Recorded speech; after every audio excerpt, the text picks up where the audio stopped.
So welcome to this class. In the last class we just discussed about the experimental protocols related to field ionization microscopy. So what are the parameters, important parameters to get a specially resolved FIM images. Now in this class we will discuss about the experimental protocols related to atom probe tomography. Okay, related to APT. So the first thing which we will introduce is the mass spectroscopy. Mass spectroscopy.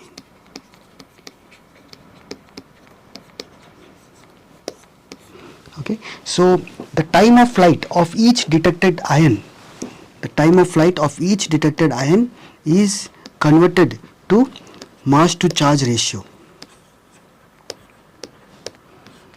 Okay, and this enables the identification.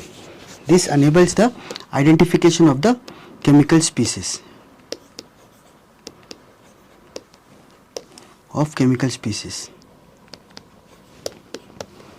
Correct. So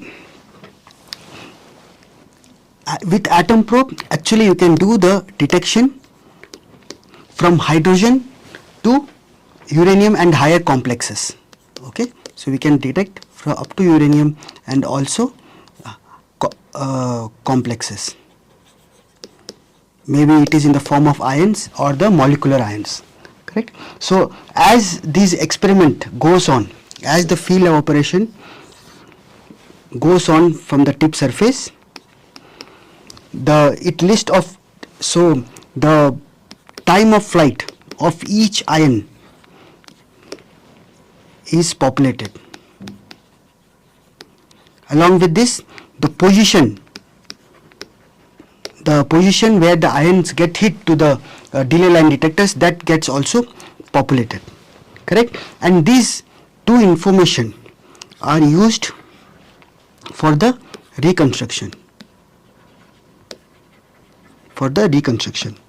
Okay, so this particular data is stored in an electronic file with different formats that can be utilized to do the reconstruction. Okay, so first we'll talk about the detection of ions. First we'll talk about detection of ions. As in the previous two classes, we introduced the two methods of pulsing, which is called HV, high voltage pulsing, and also the thermal pulsing, which is also called a laser pulsing.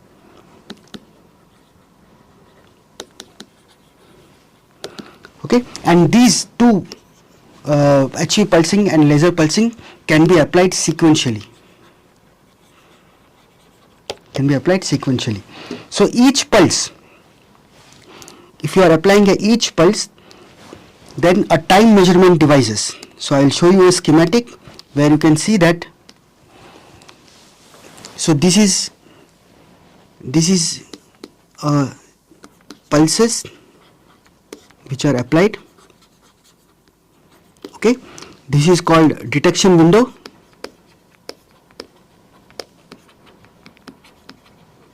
Okay, and this is the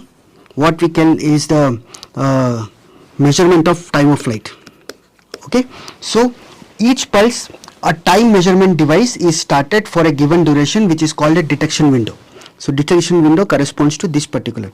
So you can see that if you project on the pulse time, so when the pulse increases and it decreases during that particular time, what a detection window with a time measurement device will get started. Okay, and within that window, if any signal is detected which is above the threshold, will be treated as ion generated. Okay, so ion generated at the time of evaporation of the pulse. Correct. So you can see that, but it might possible that even though the pulse has been applied, but there is no detection of ion on the delay line detectors. Okay, so even though the detection window is open, then also there is no detection of ions, so that particular case is called blank event. Okay, and if an ion is detected, that is called a single event, and if in that detection window if multiple ions are detected, that is called multiple event. Okay, so we can say that with this we will calculate the time of flight of the signal is calculated. Okay, note that in this particular region, you can see that when the pulse has started to increase, correct, at the largest point of the pulse, correct, now you can see that the detection window has been started before the pulse has started, correct, and the time between the highest voltage peak in that particular pulse and the starting time of the detection window is called T naught time. Okay, so this is the difference between the instant at which the time measurement started and actual application of the pulse. Okay, so this particular shift, which we call as a T naught shift, and during the measurement of time of flight, this has to be compensated. Okay, so means time of scale. In time of scale, this has to be compensated. So each pulse generates an associated event. Okay, as we know that the field evaporation is actually a probabilistic phenomena. So all the pulses cannot induce the departure of ions from the specimen. Okay, so there we also get the blank events where there is no ion detected. Okay, if there is a single ion detected, it is called a single event. If there is a multiple ions detected, it is called a multiple event. Okay, in some cases what will happen is you can also get heavy ions or complex ions are detected. Okay, and the detection window, so sometimes what happens, if these heavy ions and the complex ions, okay, it might possible that when the detection window is open, it might possible that due to the heavy ions and the complex ions, this cannot be detected during that particular detection window. It means that this, whatever the ions or the complex ions going and hitting to the delay line detectors, it will contribute to the background. Okay, this is when your detection window, the detection window when it is open, then these ions will not detected on the delay line detectors during that particular time. So those ions and complex ions will contribute to the background of the mass spectrum. Okay, so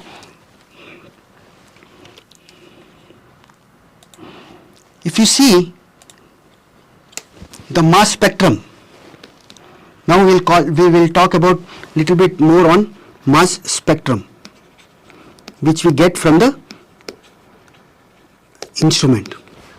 Okay, so as each ion is detected, the time of flight of that particular ion is converted into is m by n ratio. This is nothing but capital M, which is a unit of Dalton. Okay, for example, if we assume the ion which is leaving from the surface of the tip has no initial velocity, then your potential energy is equals to n electron and the voltage. If it leaves with the energy, if it travels along the field lines, then it has a half mv square. Now you know the velocity is equal to the distance traveled divided by the time of flight. With this, if you equate these two equations and substitute V from this equation, you will reach mass to charge ratio equal to 2 electron volt time of flight minus T naught divided by LF, which is the distance between the specimen and the detector. So at each ion whichever is detected, then you know the voltage, you know the electron, you know the time of flight measured from the instrument, and you know this L, which is the distance between specimen. You can actually calculate the mass to charge ratio, which is unique for a different ion or different isotope of that particular atom. Okay, so this particular M, whichever you are calculated, it is your mass spectra consists of a histogram. This will be a mass to charge ratio in the unit of dA, and these are the number of ions. Okay, so you will have a background, then you will have a peak depending upon the mass to charge ratio which is detected. Okay, so we will come to the shape of these particular peaks, okay, in coming time. So you can see that here in this case you can see that the number of ions in the y-axis and the mass to charge ratio in the x-axis. Okay, and you can see there is a peaks coming from W4 plus and W3 plus. And as we know, the atoms, the different elements have different isotopes depending upon the charge state, correct? And these isotopes, and depending upon the charge state, they have a relative abundance in nature. Okay, for example, the tungsten isotope, you can see that with 182 molecular weight, it has a 26% of the abundance. Maximum is 184. So based on these isotopes and their abundance, you also will get peaks correspond, the intensities corresponds to that particular abundance. Okay, so the highest will be at 184, the lowest will be at 180. Okay, so that's why you see a multiple peaks corresponding to the tungsten. Correct? So here we can see that there are two series of peaks which corresponds to W4 plus and W3 plus. Okay, and W4 plus ranges from 45 to 47, while W3 plus corresponds to 60 to 62. Okay, and in each, the individual peaks within each charge state, you can see that there are 3 peaks here, there are 4 peaks here. These 3 and these 4 peaks corresponds to the stable isotopes of that particular atom, isotopes of tungsten, which is having a definite proportion,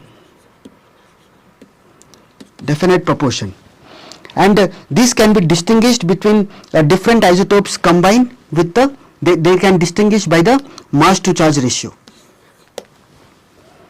Okay, so with this we can identify the chemical species or the isotope. Identification can be done associated with the each mass peak. So we'll briefly go through the how the formation of mass peaks occurs.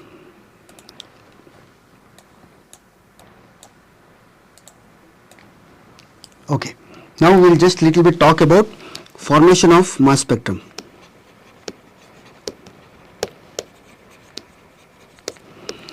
Now this, as I told you, these are the set of in the mass spectrum, these are the set of mass peaks on a background.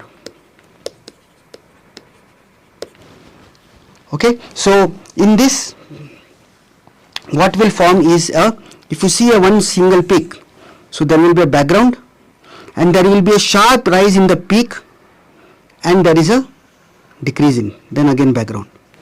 Okay, so the sharp rising edge followed by, this is the sharp rising edge followed by decline,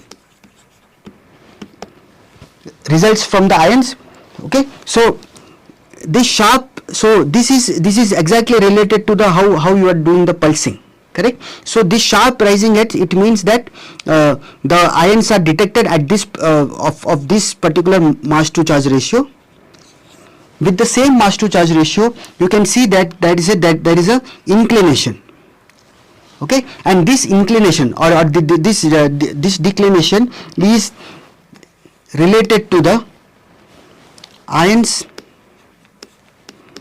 that have not acquired the whole energy, especially in the HV pulsing. As I told you, when your HV pulse is going on, then it might possible that at these locations the atoms get field evaporated and can be detected, and because of this energy deficit, so we call it as an energy deficit. Because of this energy deficit, you can see that there is a broadening of the mass spectrum peak. Okay, this is the case of HV pulsing. It means that these ions are field evaporated later because they did not absorb the whole energy. Correct? This is in the case of HV pulsing. So in HV pulsing, the tail, what we call it is this particular tail, the tail of the peak is mainly due to the contribution from the energy deficit.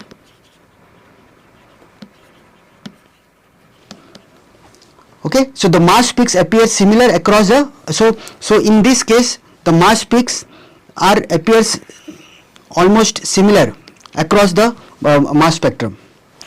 While in the case of laser pulsing, where you introduce the temperature, or it is called a thermal pulsing, the tail of the spread,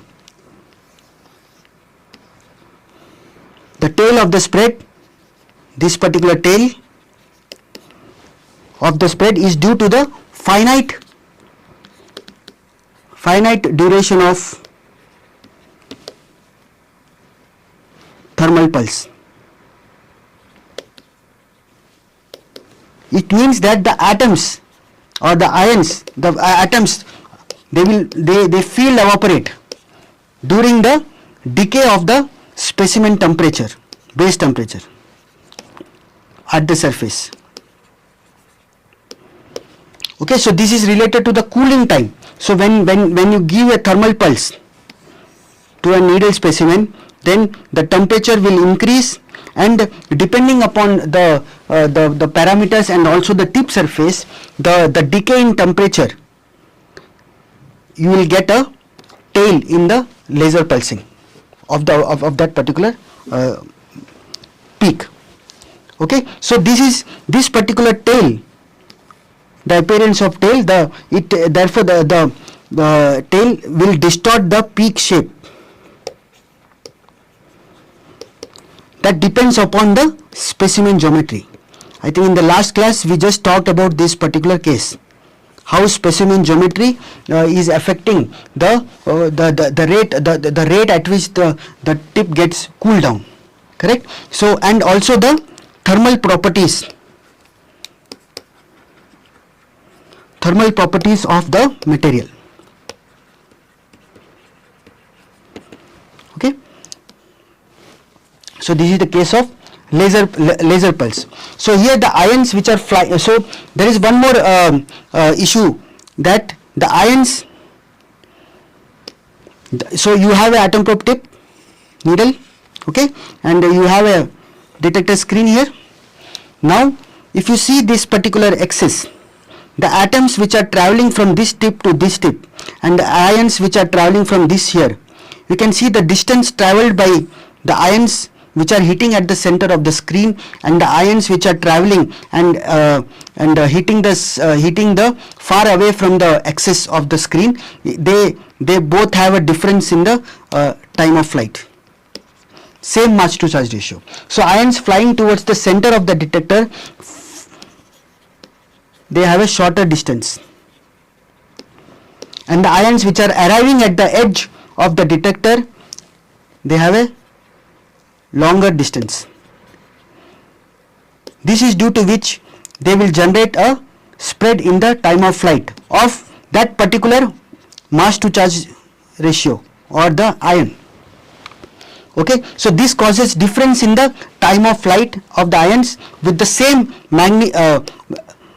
mass to charge ratios.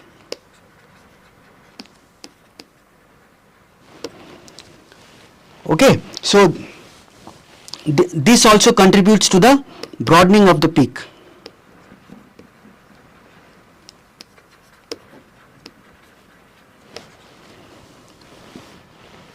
Okay, so this particular correction can be given, can be taken care by using Pythagoras theorem. Okay, you can be corrected by Pythagoras to estimate the actual flight distance, to measure the actual flight distance of ion. Okay, this improves the mass resolution while correcting,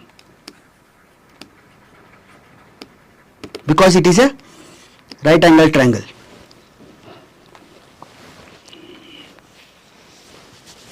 Okay, so we also talked about the time of flight, T0, correct?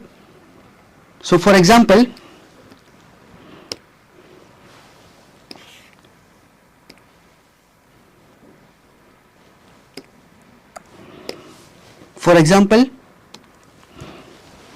in a mass spectrum, the TO of correction means the T naught correction has to be done.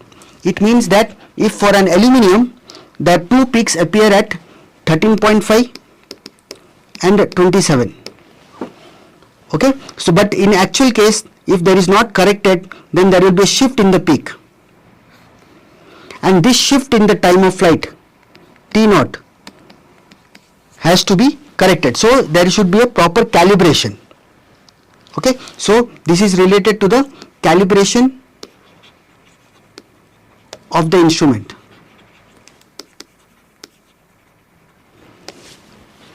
Okay, so this is called T naught correction, which we usually follow, which we usually do during the calibration of the instrument. Okay, and this particular shift, T naught shift, is also contributed from the delays induced by the cables and devices. Okay, so this correction also, this T naught, that T naught also includes the delays induced by the cable and the devices.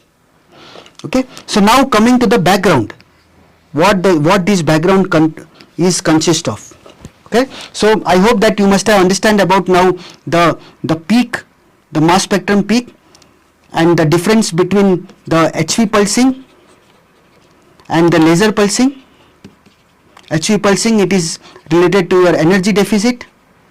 Laser pulsing, it is we called as a thermal tail, which is related to the rate of cooling during the when the pulse is going down, correct? So these two generates a different shape of the peaks. Okay, so now we'll talk about the background. Earlier I just talked about the, you can talked about the complex ions and heavy ions. Okay, so if the detector window is not enough to detect these heavy and complex ions, then these will contribute to the background. Okay, so the first thing which contributes to the background is the residual gas atoms or molecules from the chamber. Second contribution is from the you can call it as a pollution absorbed at the specimen surface. Okay, also the MCP, the multi-channel plates, also generates noise, and this contributes to the background. It means that this noise is related to, as I told you, in the MCP plate, these are the glass tubes, okay, which are charged, okay, highly charged surface, which has a highly charged surface, and as I told you, the ion is hit to this charged surface and generates a cascade of electrons. it might possible that without any heating of these ions, because of the highly charged state, it may generate electrons. That also contributes to the background. Okay, so that is related to your noise, generated noise.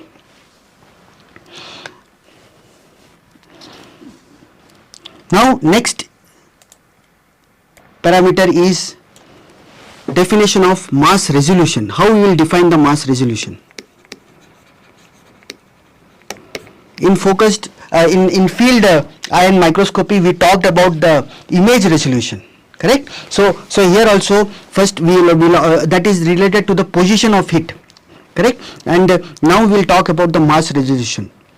So mass resolution always degrades when there is a poor calibration, especially related to T naught and flight, L flight. Okay, so these two parameters are very critical for the mass resolution. Mass resolution is defined as m divided by delta m. Okay, so m divided by delta m means if you have a peak, so delta m is the distance, is the width of the peak,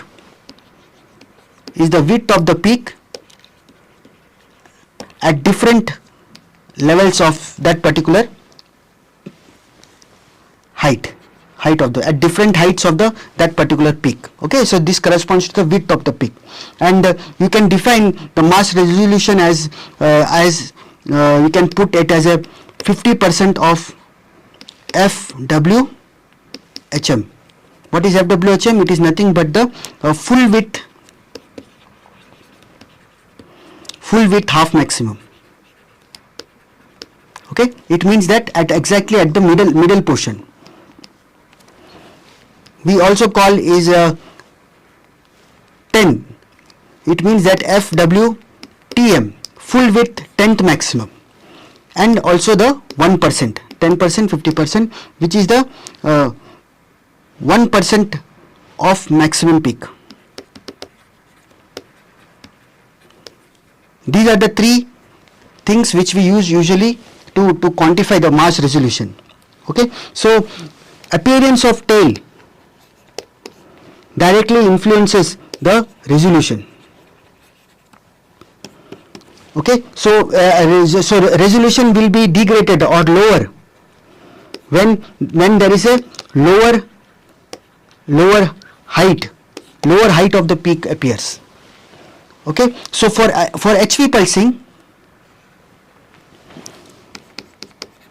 pulsing, the typical value for the FWHM, mass resolution at half maximum, is around 500. Okay, and FWTH, 10th maximum, FWTM is 100. This is for the direct flight paths. If you use the reflectron, which we talked about in the last class, that these are used as a energy compensation devices, then your FWTM can increase up to 400. Okay, so remember, this is an energy compensation device. It means that during pulsing, the higher energy ions gets deflected at a later stage, while the low energy ions gets deflected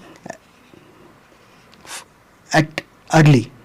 Okay, and they reach the detector approximately at the similar time of flight. Fine, so these are the high energy, these are the low energy. Fine, so we use the reflectron. Okay, so this is just nothing but a electric field distribution across these planes, which is increasing from this position to from position 1 to position 2. Okay, so this is these reflectron, they can improve the HV pulsing resolution up to 400. Now in the laser case, the resolution what we get is around FWHM is more than 1000. Okay, so for straight flight path as compared to lower value of HV pulsing. So mass resolution usually depends upon, first is pulse fraction,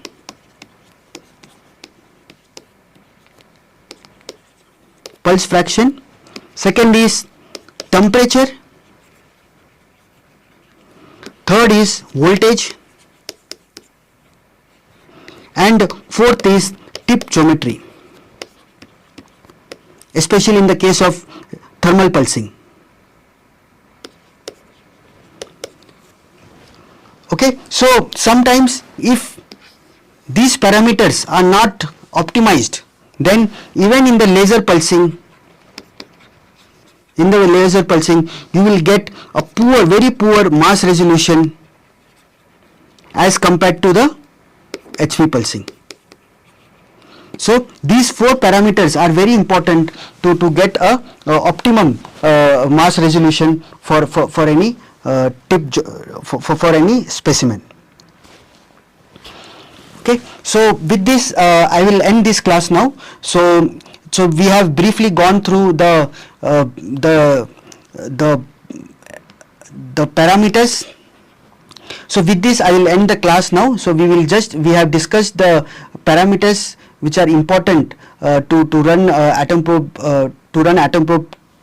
tomography for the samples, and we also discussed about the mass resolution, correct, and what is the difference between the how to improve the mass resolution between the HV pulsing and the laser pulsing. And in the next class I will just start with this particular modeling of the mass resolution with an equation where these all parameters are inbuilt into the equation. Thank you.